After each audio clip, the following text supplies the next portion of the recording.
జనరల్‌గా ఇప్పుడు మేము ఎక్కువగా వింటుంది హాస్పిటల్‌కి ఏ చిన్న ప్రాబ్లమ్ వచ్చి దీనికి ఫిజియో చేయించుకోండి.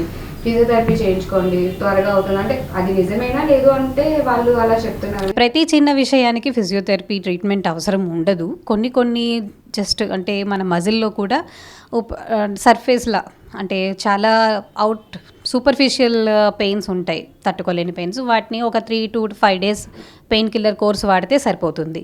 అది కాకుండా కూడా అలా చేసిన ఒక 5 డేస్ వాడిన తర్వాత కూడా అంటే తర్వాత కూడా నొప్పి తగ్గట్లేదు అన్న వాటికి కంపల్సరీ ఫిజియోథెరపీ. ఎందుకంటే ఇది మనకి డీప్ ఇంప్రెనేషన్ అంటారు. సో ఆ డీప్గా వెళ్ళి మజిల్ని శాంతపరిచి దానికి పెయిన్ని రిలీఫ్ చేస్తుంది కనుక ఫిజియోథెరపీ కంపల్సరీగా అవసరం పడుతుంది. అలాగే పెయిన్ కిల్లర్స్ కూడా వచ్చిన ప్రతి నొప్పికి పెయిన్ కిల్లర్ వేసేసుకుంటున్నారు చాలామంది, డాక్టర్ కన్సల్టేషన్ కూడా లేకుండా. అది కూడా మంచిది కాదు. పెయిన్ కిల్లర్స్ వాడడం వల్ల దానికి తగ్గ కాంట్రా ఇండికేషన్స్, దానికి తగ్గ మిగతా జబ్బులు వస్తాయి. దానికన్నా ఫిజియోథెరపీ అయితే మంచిదే. ఆ రకంగా రావచ్చు, పర్వాలేదు.